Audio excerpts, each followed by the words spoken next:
এমনই একটা বৃষ্টির সন্ধ্যাবেলা, সাথে চিকেন পকোড়া, চা বা কফি, একটা অসাধারণ কম্বিনেশন। তাহলে দেরি কেন, একটু দেখে নেওয়া যাক খুব সহজেই চিকেন পকোড়া কিভাবে আমরা বাড়িতে বানিয়ে নিতে পারি, যা দোকান বা রেস্টুরেন্ট থেকে অনেক গুণে ভালো হয়।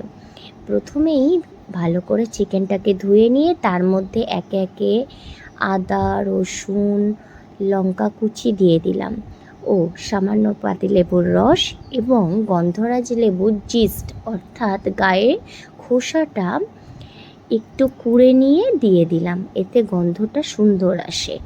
এরপরে মশলা হিসাবে আমি ধনে গুঁড়ো, জিরে গুঁড়ো, গোলমরিচের গুঁড়ো এবং কাশ্মীরি লঙ্কা গুঁড়ো, মিট মশলা দিয়েছি। একটা জিনিস এখানে দেওয়া হয়েছে, সেটা হলো বেকিং পাউডার।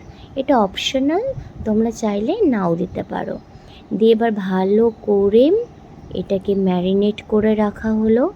এর মধ্যে একটু লবণ আর পরে কর্নফ্লাওয়ার ও ডিম এবং সাথে কিছুটা চালের গুঁড়ো দেওয়া হয়েছে মুচমুচে করার জন্য।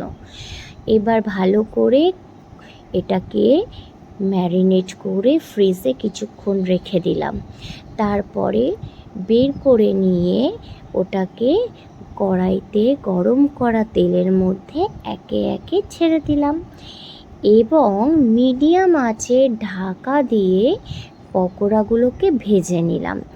এতে কি হবে, পকোড়াটা ভিতর থেকে সুন্দরভাবে সিদ্ধ হয়ে যাবে, সাথে পকোড়াটা জুসিও থাকবে।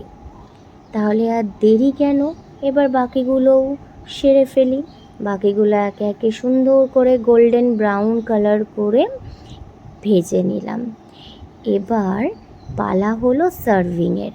গরম গরম পকোড়া না খেলে কিন্তু এর টেস্ট বোঝা যাবে না। আমি এখানে একটু গ্রিন সস নিয়েছি বা চিলি সস আর একটু টমেটো কেচাপ নিয়েছি, দিয়ে উপর দিয়ে সুন্দর করে চাট মশলা ছড়িয়ে দিয়েই সার্ভ করলেই রেডি আমাদের চিকেন